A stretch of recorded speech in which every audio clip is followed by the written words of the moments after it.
juste pour provoquer un petit peu une petite histoire, c'est-à-dire que Amandine a terminé en parlant de l'incidence du sociologue sur ceux qui l'interrogent. Bon, c'est effectivement un problème dans ce genre d'approche, un problème méthodologique que l'on n'a pas dans certaines disciplines lorsque il n'y a pas la même influence du chercheur sur l'objet de sa recherche. Bon.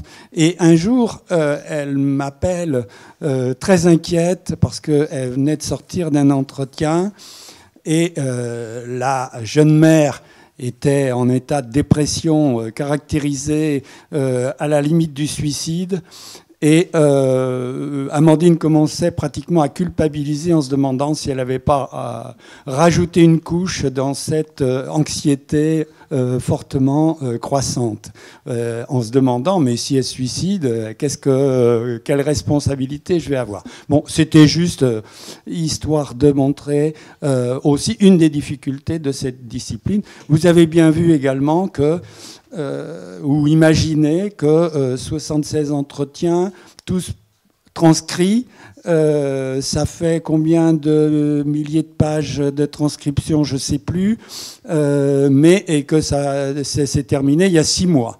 Donc c'est un premier jet d'analyse des résultats. Mais il est évident qu'il y a là des matériaux tout à fait intéressants sur les 3 dimensions, sur les évolutions des pratiques, et donc on n'a pas fini d'en tirer un certain nombre d'informations.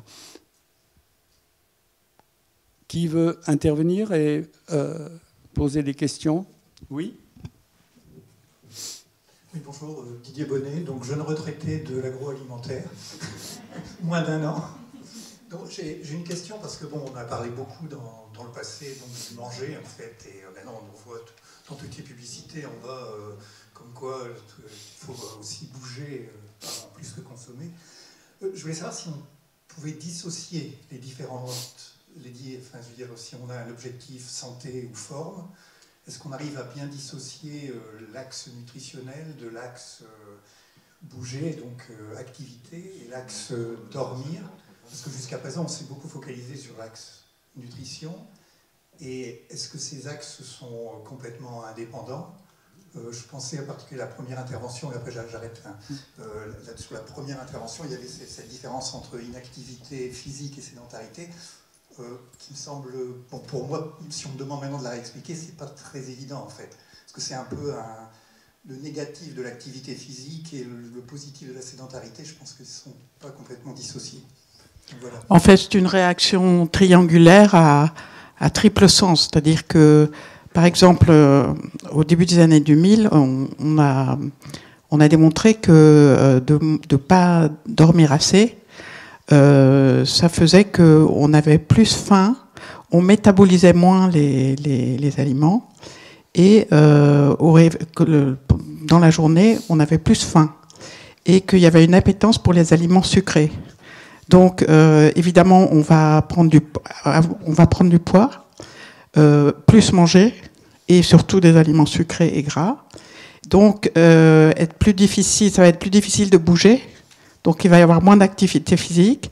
Donc, le sommeil va se détériorer. Et c'est vraiment le cercle vicieux à triple sens. Et à l'inverse, le cercle vertueux, ça, c'est très efficace. À l'Hôtel Dieu, je m'occupe de prendre en charge des insomniaques sévères avec des méthodes comportementales où on leur explique ça. Et après, je leur donne des outils pour arranger les choses. Ce ne sont pas des recommandations, ce sont vraiment des recommandations adaptées. Et s'ils les appliquent correctement, parce que c'est personnalisé, eh bien, le bénéfice est très très rapide. Et donc, ils se trouvent directement dans le cercle vertueux et à partir de ce moment-là, c'est gagné. Parce que comme le disait Jean-Louis tout à l'heure, pour modifier son comportement, il faut avoir une récompense assez rapide. Voilà. David ? Oui, je vais juste compléter du coup avec un penchant plus sur l'activité physique. C'est très clairement indissociable. On a cru pendant longtemps que notre balance énergétique, c'était 2 pans complètement dissocier l'activité physique pour favoriser la dépense d'énergie, puis de l'autre côté l'alimentation qui allait apporter de l'énergie. Et aujourd'hui on sait très clairement que c'est pas ça et qu'il y a une très grosse interaction. On le sait mine de rien depuis presque les années 50, mais c'est vraiment depuis une dizaine d'années qu'on met l'accent dessus. À titre d'exemple, on travaille nous dans notre équipe là-dessus, c'est de voir comment est-ce que la réalisation d'une activité physique, mais aussi de certains comportements sédentaires, va pouvoir impacter notre boucle de régulation alimentaire. Donc en d'autres termes, comment tout ce qui contrôle mon alimentation finalement peut être modifié par l'activité physique ou par certains comportements sédentaires. Donc on a tous entendu parler de l'effet coupe-faim, de l'exercice intense par exemple, ou très récemment on sait que les activités cognitives, comme c'est le cas dans le travail tertiaire, ou quand vous êtes très concentré sur quelque chose, vont aussi modifier le contrôle neurocognitif et physiologique de l'alimentation et vont entraîner une augmentation de la prise alimentaire, notamment les aliments palatables, sucrés, salés. Donc non, effectivement, on peut très clairement pas les dissocier. Et ces effets de l'activité physique sur le contrôle alimentaire vont être dépendants de la durée et de la qualité de mon sommeil. Donc vous voyez que c'est excessivement compliqué et que moi j'imagine ça comme 3 leviers parmi tant d'autres et que pour chacun, il faut essayer d'aller trouver effectivement le bon réglage individuel, mais il y a un nombre de leviers malheureusement incommensurables. Bernard Guigrand. Oui, pour renforcer ces différents messages, je voudrais ajouter que si dans les années 2000, on avait effectivement montré, non pas que le sommeil court, mais la privation de sommeil, ce qui n'est quand même pas tout à fait la même chose, on sait maintenant qu'il y a une association très claire entre la durée de sommeil et l'indice de masse corporelle. Et on sait aussi que la constitution génétique des sujets influe sur cette interaction. À savoir que les sujets qui ont les scores génétiques de prédisposition à l'obésité, qui valent ce qu'ils valent, mais enfin qui existent, cela modifie l'impact du sommeil ou la relation entre le sommeil et l'IMC. Par ailleurs aussi, on sait que l'alimentation elle-même est capable de modifier l'horloge, aussi bien à l'échelon central qu'à l'échelon périphérique, puisque non seulement il y a l'horloge centrale, mais elle est synchronisée avec les horloges cellulaires. Donc voilà. Et pour l'activité physique, bien entendu, donc, le clinicien ne peut que s'associer à cette démonstration des interrelations, cette espèce de boucle qui, entre autres, mais de façon très, très singulière et très forte, implique la gestion du poids à travers l'alimentation et à travers le poids, les pathologies annexes. Oui, alors Amandine a montré qu'il y avait aussi une boucle sociologique très importante. J'attendais ça pour la conclusion. Mais effectivement, nous, on est plus, dans l'enquête, on n'est pas vraiment sur les aspects nutritionnels, mais plus sur la question des pratiques des individus. Et eux, ils le ressentent, en fait. En tout cas, ce qu'ils mettent en avant dans l'enquête, c'est la relation entre ces 3 dimensions par leur vécu, en fait. Et les liens sont faits parce que souvent, c'est problématique. Quand ça va bien, ils ne font pas le lien entre ces 3 dimensions. Ils sont capables de nous dire que c'est l'aspect santé, mais à partir du moment où il y a un problème sur une des dimensions, ils sont capables de mettre en avant le lien. C'est mon problème de sommeil qui fait que je me motive moins facilement à aller faire du sport. Ou c'est parce que depuis que j'ai des problèmes physiques, je fais moins de sport. Et donc du coup, moi, je m'en fous de mon alimentation et je vais pas forcément modifier mes pratiques. Donc nous, on est vraiment sur des aspects plutôt pratiques quotidiennes et les individus ne font pas de lien sur les aspects nutritionnels nutritionnels. Oui, c'est lié aussi, mais elles sont liées, effectivement. Juste une remarque complémentaire avant de passer la parole. Dans la mesure où, au niveau scientifique, ce n'est que récemment qu'on commence à essayer de voir les interrelations entre les trois domaines. Il n'est pas surprenant qu'au niveau du grand public qu'on interroge, il ne soit pas capable de faire ces relations. Par ailleurs, on sait très bien que on a des cerveaux assez feignants qui préfèrent la simplicité, donc aborder la relation entre deux dimensions, c'est quand même plus facile et moins complexe que l'aborder entre trois dimensions. Bon, je passe la parole à... Oui, merci, Monsieur Zawani Abdelhadi. Donc voilà, moi Amandine, j'ai suivi votre étude quand il y avait l'alimentation chez l'autisme, très très intéressant parce que je m'intéresse au sujet au sein de notre institut. Ce que je trouvais dommage, parce qu'en principe, cette enquête, il faut que les résultats soient familiarisés par rapport aux gens qui font des études. Je suis une étude qui est récemment à l'hôpital Necker Enfants Malades par rapport à la relation, toujours l'alimentation et l'activité physique, mais il n'y a pas cette triade, il n'y a pas la dimension sommeil, et surtout que ça suit un petit peu ce que vous faites ici au fond d'alimentation, parce qu'en principe, il compare l'alimentation par conseil qu'on donne par un nutritionniste ou par des médecins, et par rapport à des conseils qu'on donne par rapport à une tablette. Et donc, la dimension, malheureusement, sommeil, surtout que c'est des enfants qui sont toujours devant les écrans par rapport à la sédentarité. Ils confondent la sédentarité avec l'activité physique. J'aurai l'occasion de passer demain, je passerai le message.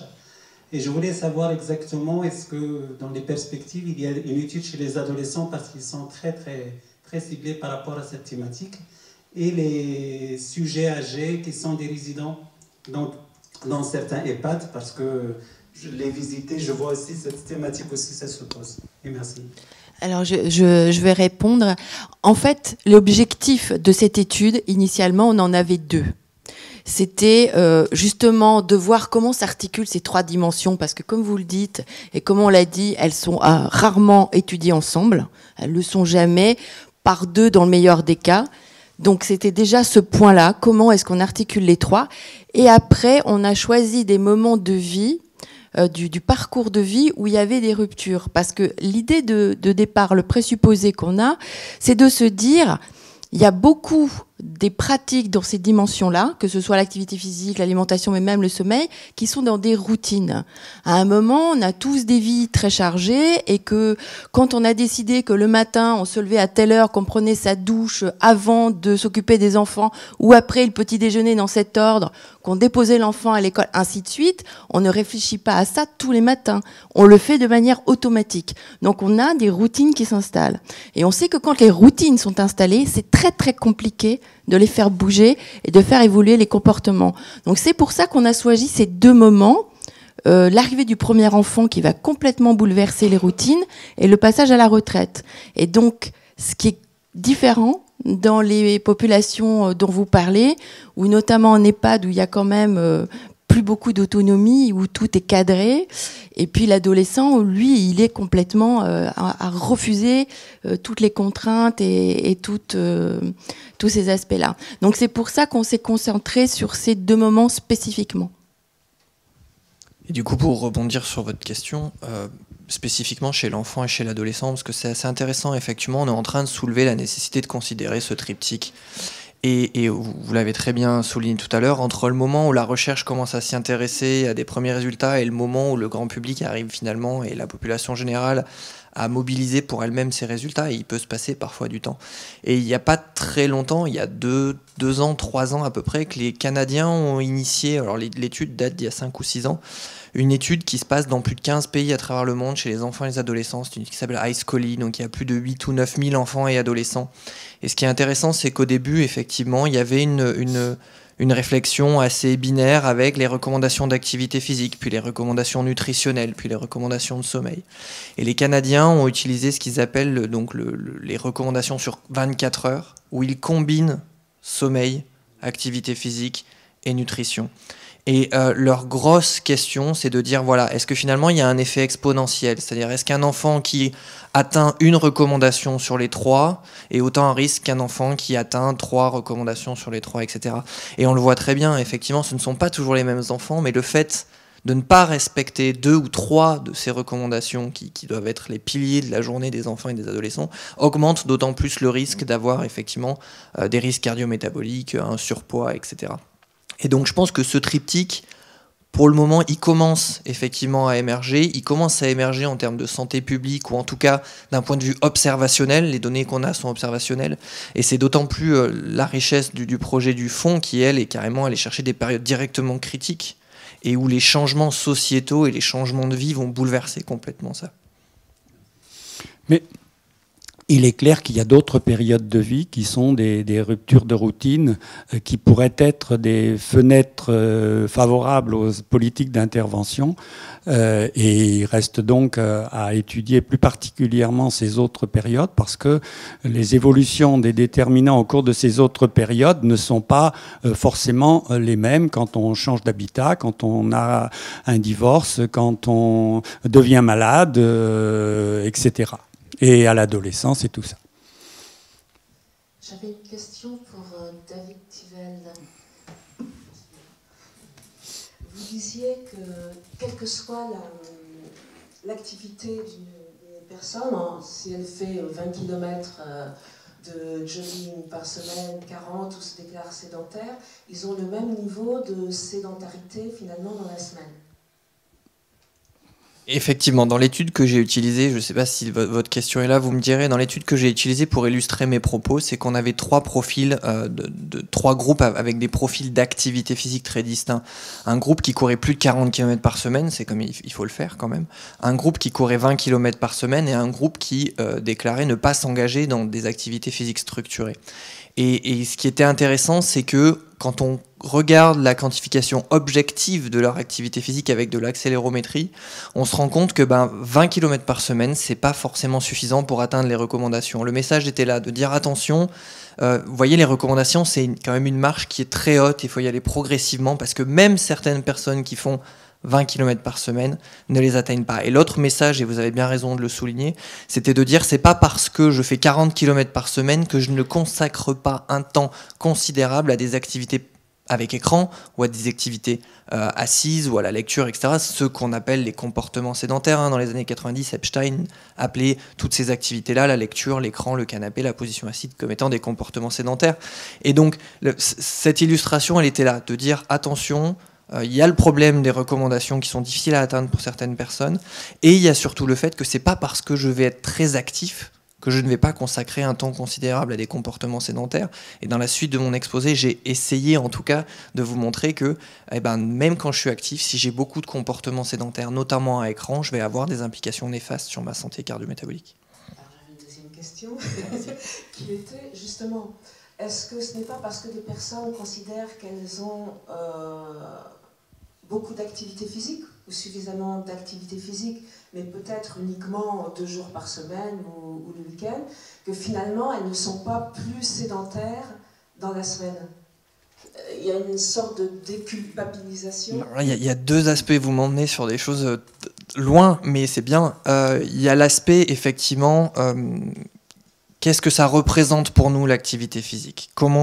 Quel concept est-ce que c'est pour nous?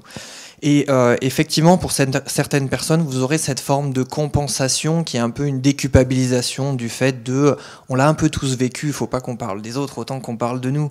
Je suis allé courir ce matin 1 heure, et finalement à midi, peut-être que je peux me resservir, etc. Alors on a l'impression que c'est très comportemental. Oui, on sait aujourd'hui qu'il y a un modèle britannique de Blundell qui le montre très très bien. On sait aujourd'hui qu'il y a un gros fond neurocognitif et comportemental, nos choix conscients, mais on sait aussi que c'est très physiologique et que notre corps est beaucoup plus fort que nous. Et vous avez beaucoup de théories, les fameuses théories compensatoires qui disent ça, c'est-à-dire que, par exemple, si je fais beaucoup d'activités physiques, mon corps va dire « Oula, faut pas utiliser trop mes stocks énergétiques, parce qu'il faut quand même que je me préserve », donc on va avoir tendance à augmenter nos comportements sédentaires, à se mettre en économie d'énergie, etc. Et à manger plus à certains égards. Donc, vous voyez qu'il y a cette double valence aussi bien, ce qu'on appelle le système périphéro-central, c'est-à-dire toutes mes hormones qui contrôlent mes stocks énergétiques et qui vont dire « Oula, attention, tu as trop dépensé ou tu as trop mangé » et qui vont essayer de réguler. Et puis, vraiment mon comportement. Là, le cognitif, ce qu'on appelle la récompense alimentaire, notamment la perte de contrôle, tout ça. Et vous avez complètement raison, c'est une balance entre le physiologique et l'hédonique qui va faire que je vais plus ou moins compenser. Mais oui, cet aspect existe foncièrement et c'est ce sur quoi on essaye de jouer et contre quoi on essaie de lutter, nous, dans les cliniques, avec les enfants obèses dont on s'occupe. Oui. Dans les propos recueillis, il y a spontanément le terme « bouger » qui est utilisé. Et il est tout à fait intéressant, et on a plein de choses, je pense, qui peuvent nous éclairer sur justement ces notions de bouger, pas bouger. Et quand on les interrogeait plus particulièrement sur la sédentarité, ça donne l'impression que pour eux, c'est l'idée de ne pas bouger. Et puis tout le reste, c'est l'activité. La notion d'intensité, on la retrouve presque que chez des traits sportifs, mais pour le reste, ils n'ont pas trop la notion d'intensité. Mais je pense que là, dans les verbatims, il y a des matériaux qui peuvent être tout à fait intéressants pour décortiquer les représentations qu'il y a derrière, les motivations qu'il y a derrière, sachant que le jargon scientifique, il est loin d'être, bien sûr, assimilé, particulièrement, comme vient de le démontrer la question précédente, sur les nuances entre sédentarité et inactivité physique, comme tu as essayé de le préciser. Autre question ? Oui, devant ? Moi, j'avais une autre question. Enfin, je suis étudiante en BTS diététique. Pour ma part, je fais beaucoup d'activités physiques, faciles, 2 heures par jour. J'en ai besoin voilà, pour mon énergie, pour mon bien-être. Je constate aussi que lorsque, par exemple, je fais un training de musculation à la salle, je n'utilise pas la même intensité d'énergie que quand je fais une séance de yoga. Et je remarque aussi que ça a une variation sur mes repas. Donc, je fais très attention à ce que je mange. Je constate que je vais plus manger, par exemple, quand je vais mettre beaucoup d'intensité sur un training muscu que si je fais une séance yoga. Donc, il n'y a pas d'incidence après sur ma journée. Je trouve que mon énergie, elle est bien. Si j'ai besoin, je vais faire une sieste pour récupérer. Et ça me permet d'être totalement concentrée quand je reprends mes cours pour pouvoir travailler. Ou par moment, je peux effectivement sentir une baisse de concentration. Si par exemple, je n'ai pas mon quota de sommeil. Et effectivement, comme vous disiez, quand on a une activité physique, qu'on mange bien, on n'a pas de difficulté à dormir. Et ça, c'est vrai, parce que des fois, à 21h, je commence à piquer du nez. Donc voilà, comment on peut interpréter toutes ces variations au niveau des repas, le fait de plus manger quand on fait plus d'activité ou autre? Très bien, je vais attaquer avec l'activité physique avant de laisser la parole au spécialiste du sommeil. Encore une fois, je vous invite dans ce triptyque à aller consulter ce fameux modèle de l'équipe de Leeds de John Blundell qui répond parfaitement à votre question. C'est-à-dire que j'ai la chance de travailler avec John Blundell et même lui, il a plus de 70 ans, il est encore en train de se poser la question de comment ça marche et comment est-ce qu'on peut l'expliquer. Et c'est vrai que c'est passionnant parce que comme vous le dites, alors il y a encore de la sémantique à mettre derrière votre parole, entre énergie, entre intensité, entre résistance, tout ça c'est un peu trop compliqué. Mais tout ce qui est important de retenir, c'est que quand vous faites une activité humaine, vous parliez de bouger. Quand je bouge, cette activité elle a des caractéristiques. Effectivement, sa durée, son intensité, sa fréquence, sa nature. On sait aujourd'hui que la température ambiante, on sait aujourd'hui que si vous êtes en immersion ou non, l'aquagym par exemple ou l'aquabike aujourd'hui, c'est quelque chose de très répandu. On a tout un pan là-dessus sur les activités aquatiques de recherche qui se développent. Parce que tous ces facteurs vont modifier différemment vos boucles physiologiques et centrales du contrôle alimentaire. Et donc, à partir de là, c'est très compliqué parce qu'il y a aussi la notion d'inter-individualité. Alors là, on rentre dans, c'est presque de l'individualisation du programme, il faut comprendre la physiologie de chacun. Mais c'est un peu ça. Et effectivement, quand je fais un travail de résistance ou quand je fais un travail de musculation, pour parler beaucoup plus simple, pour la même énergie générée que pour un travail de fond, c'est-à-dire où j'ai couru, par exemple, d'endurance, je ne vais pas toucher les mêmes acteurs qui contrôlent ma prise alimentaire. Donc vous avez certaines hormones qui vont plus ou moins s'exciter, alors que les autres vont plus ou moins se calmer, puis c'est la balance entre tout ça qui va décider ce que je vais manger, quel type d'alimentation. Donc forcément, la nature de mon activité, son volume, son intensité vont impacter mon alimentation, et par ce jeu physiologique, mais ces hormones de la prise alimentaire, et c'est là où je vais mettre dans l'embarras plutôt mon collègue plutôt que moi, ces hormones de la prise alimentaire sont aussi des hormones impliquées dans le métabolisme du sommeil. On vous parlait tout à l'heure de la faim, etc., la gréline par exemple, la leptine, tout ça. Donc je pense qu'effectivement ça influence aussi le sommeil, Oui, tout à fait.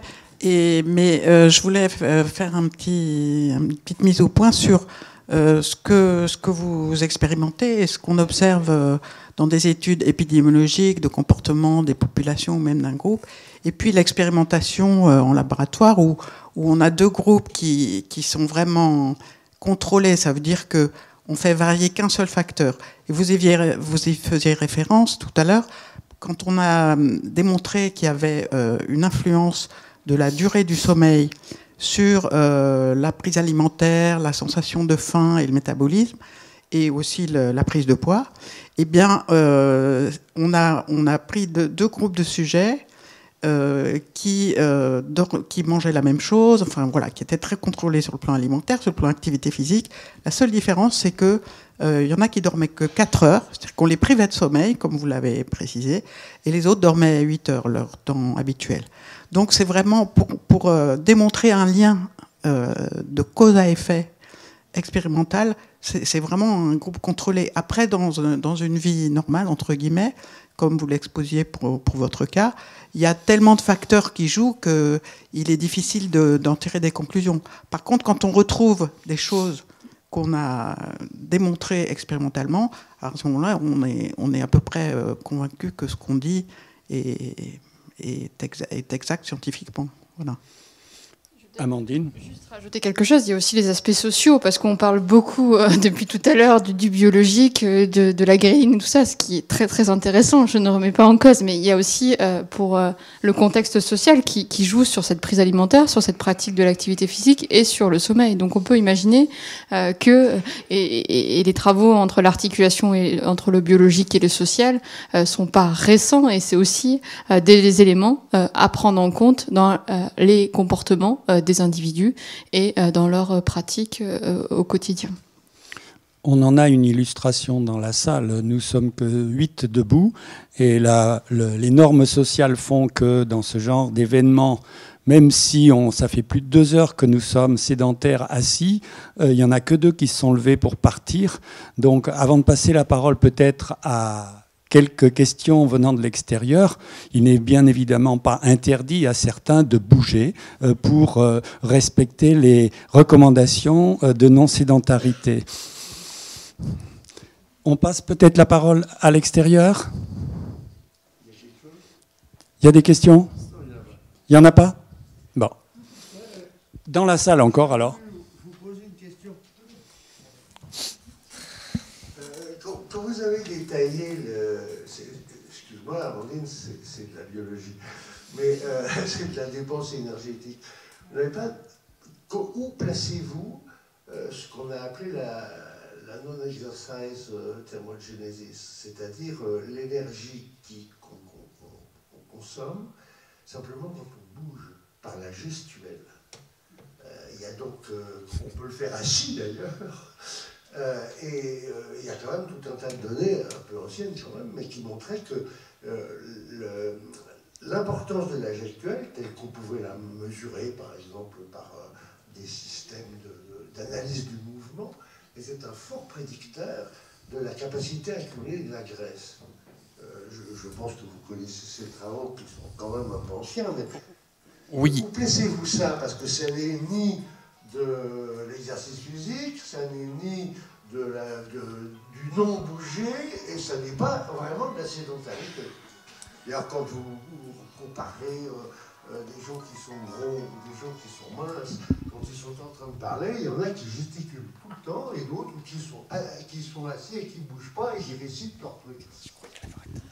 Alors effectivement, sans vouloir rajouter une couche de complexité à notre débat, vous avez complètement raison, et c'est quelque chose qui est très important.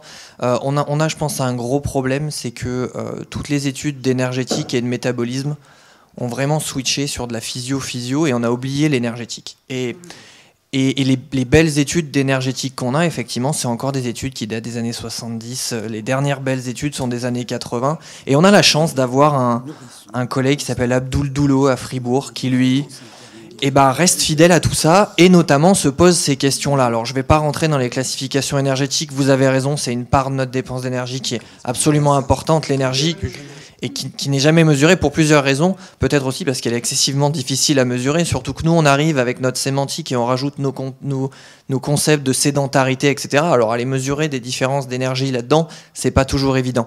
Par contre, ce qui est important, c'est qu'effectivement, cette énergie qu'on utilise dans des activités qui ne sont pas des exercices, donc on parle beaucoup, vous savez, le fidgeting, ou quand on trempe, quand on discute et qu'on est tout le temps en train de bouger les jambes, etc., au bureau, le gigotage, merci, je cherchais, ça a une implication importante, et c'est un petit peu le terrain de jeu du professeur Doulot à Fribourg, qui lui est en train d'essayer d'aller mesurer tout ça.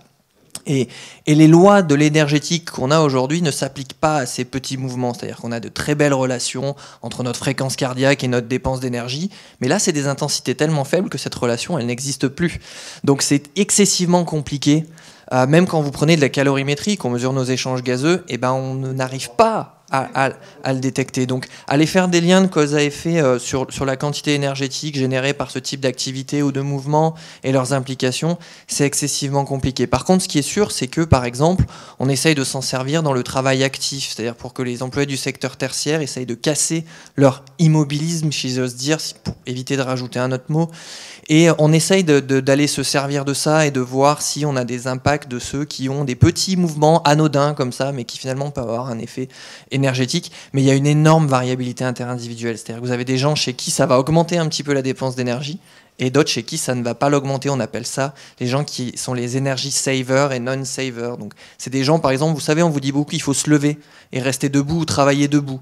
Et ben pour une part d'entre nous, se lever et travailler debout, ça ne va pas entraîner une dépense d'énergie supérieure à quand je suis assis. Il y a simplement la transition de assis à debout qui va entraîner un mouvement, une augmentation de ma fréquence cardiaque et une petite augmentation de ma dépense d'énergie.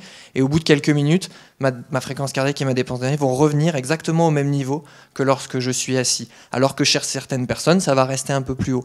Donc vous voyez que tous ces petits mouvements ont une implication, j'ai presque envie de dire, en énergétique qui est super importante, mais finalement pour le retranscrire dans la vie de tous les jours, tout ce que j'ai envie de vous dire, c'est ne faites pas que vous lever, levez-vous, marchez un peu, là vous êtes sûr de dépenser de l'énergie tous, et au moins on est tous sur les mêmes bases et il n'y a pas besoin de mettre des mots différents, on a bougé, on a dépensé de l'énergie et c'est mieux pour notre santé.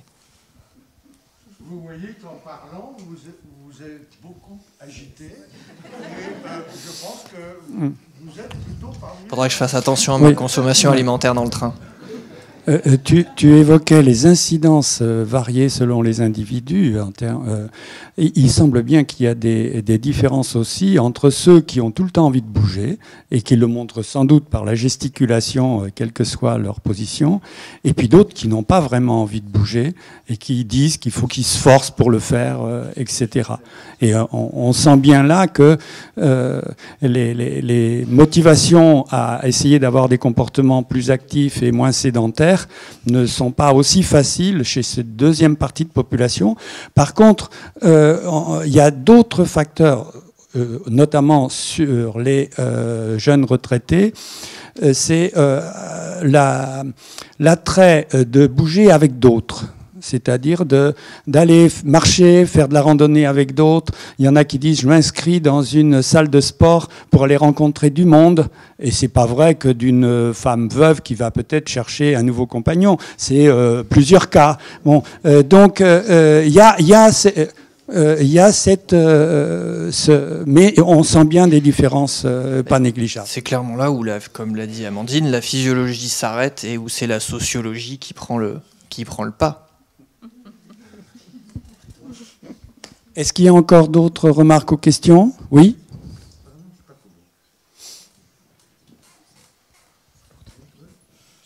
Est-ce que vous pouvez faire un classement entre les différentes activités physiques? Je pense par exemple à la marche, la natation, la gymnastique, etc. Est-ce qu'il y en a une qui est à considérer plus qu'une autre, ou est-ce que ça dépend de chaque individu? Alors je vais vous faire une réponse d'énergéticien dans un premier temps. Oui, ça existe, on a un classement, on a un continuum d'activités physiques qui nous permet de quantifier au mieux les effets énergétiques de chacune des activités. Et après, je vais vous faire une réponse qui est assez politiquement correcte, c'est l'activité qui vous plaît le mieux. Globalement, Aujourd'hui, nous, les patients, pendant longtemps, vous savez, on essaye de dire non. Dans mes bouquins, on m'a dit qu'il fallait prescrire tel type d'activité physique à telle heure. On travaille beaucoup sur la chronobiologie aujourd'hui, à quel moment par rapport à l'alimentation, au sommeil, etc. Et finalement, j'ai beau prescrire tout ce que je veux, si ça lui plaît pas, il le fera pas. Et moi, je préfère qu'il le fasse, même si c'est pas ce que je voulais moi initialement, c'est pas pour moi. Donc, je pense que la nature de l'activité physique, il faut vraiment aller regarder de manière interindividuelle et après essayer, par contre, une fois qu'on est bien d'accord, qu'on a identifié l'activité sur laquelle il va accrocher, et là, c'est plus du comportement, c'est plus de l'appropriation de l'activité, s'identifier à l'activité, le lien social que vous disiez ou non, certains n'en veulent pas. Vous voyez, la clinique dans laquelle je travaille, par exemple, vous avez des cours collectifs, un plateau sport, mais vous avez aussi, maintenant on a une aqua-cabine, c'est-à-dire qu'on propose aux gens de faire de l'exercice en immersion, et il y en a qui viennent, et à la base ils viennent pas pour l'immersion, ils viennent parce qu'ils ont une activité où ils sont seuls dans la pièce, on n'a qu'une cabine. Et finalement, nous on va rebondir là-dessus, et pouvoir utiliser les paramètres de l'exercice en immersion pour pouvoir avoir les effets physiologiques souhaités. Mais par contre, à l'origine, on a identifié la raison qui entraînait ce choix d'activité. Et je pense que c'est là, le classement, il n'y a pas vraiment un classement, il y a juste essayer d'arriver à trouver quelle activité, et c'est pas toujours facile, avec laquelle on va réussir à accrocher finalement. Alors moi je parle de patients, mais quand on se met en santé publique, c'est nous tous finalement. C'est qu'est-ce qui nous fait plaisir de faire. Amandine ? Et quelle est la fréquence ? Quelle est la fréquence ? Vous voulez me refaire faire les recommandations. Santé publique France va pas être super content. Eux, ils ont dû juste, allez-y, ils vous encouragent à bouger, ils vous encouragent à faire des choses. Donner une fréquence, c'est pareil, c'est assez difficile. Pour la bonne et simple raison que oui, j'aimerais qu'on essaye d'aller atteindre les recommandations progressivement, je l'ai déjà dit tout à l'heure, parce que si vous n'avez pas une pratique régulière, et ben les effets vont relativement vite s'estomper, donc c'est un petit peu dommage. Par contre, je pense que la fréquence, là aussi, elle est assez individuelle. Je ne pense pas qu'il faille tomber dans un schéma qui soit trop imposant en termes d'activité physique. Oui, si un jour vous avez loupé votre séance, vous n'y êtes pas allé, c'est pas grave, il faut pas se dire faut que je récupère ma séance demain, etc. On a trop tendance à voir, vous voyez les recommandations, on dit par jour, par semaine, et quid de la semaine prochaine. Si la semaine prochaine vous êtes en vacances et que vous pouvez pas, c'est pas grave, c'est pas pour autant qu'il faut en mettre le double la semaine d'après.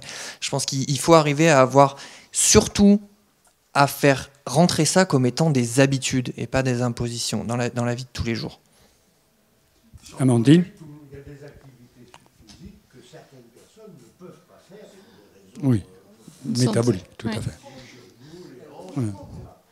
Et la variabilité interindividuelle, on le voit beaucoup chez les jeunes parents et on voit bien comment la motivation peuvent être opposées en fonction des parents. Pour certains, c'est effectivement aller faire du squash avec le copain parce qu'ils ont besoin de couper de l'univers domestique et prendre du temps pour les copains. Et à l'inverse, pour d'autres, c'est faire son activité physique pour se retrouver tout seul. Et on voit bien les deux types de motivation chez les jeunes parents. C'est son temps pour soi et même certaines mères évoquent l'idée qu'elles ne supportent pas leur copine à la course à pied. Elles ont juste envie de prendre du temps pour elles et c'est un facteur suffisamment motivant pour la mise en place de pratiques d'activité physique. Donc on voit bien comment les motivations, les contextes sociaux influencent l'activité et l'intensité de l'activité et derrière on voit bien comment ça joue sur les autres facteurs, l'alimentation et l'activité physique. Si on partage la partie de squash mais après le repas qui va avec, on va pas manger la même chose que si on fait le squash et puis chacun rentre chez soi ou on va au bureau directement. Donc on voit bien comment, là aussi, toute la complexité des comportements et des pratiques des individus. On voit... juste pour rebondir sur ce que disait Bernard sur les retraités, on voit très bien que les gens qui ont eu plutôt un travail physique sont beaucoup plus abîmés physiquement et qu'eux ne peuvent plus physiquement bouger. C'est-à-dire, voilà, donc, ils ne peuvent plus, enfin en tout cas beaucoup moins, et en plus ils n'en ont pas envie. Ils nous disent qu'ils ont assez bougé quand ils étaient en activité et que vraiment ils n'ont pas envie de le faire forcément, quoi. Et juste pour rebondir sur cette idée, même si c'est une répétition, ça ressort très nettement. Il faut que les individus aient envie, et particulièrement c'est le cas chez les jeunes retraités qui n'ont pas trop de contraintes comparativement aux jeunes parents qui ne peuvent pas choisir leurs activités de la même manière. Et le terme de plaisir, le terme de j'aime pas, etc., revient continuellement. Et c'est aussi les plaisirs, pas seulement de l'environnement social lié à l'activité, mais ça peut être aussi l'environnement physique. Il y en a qui disent très nettement, je veux bien, j'aime bien aller me promener, mais à la campagne, dans un univers où c'est moins bruyant, etc. C'est dans un univers agréable. On retrouve là, sous-jacent, l'envie renforcée par le plaisir immédiat qui est perçu.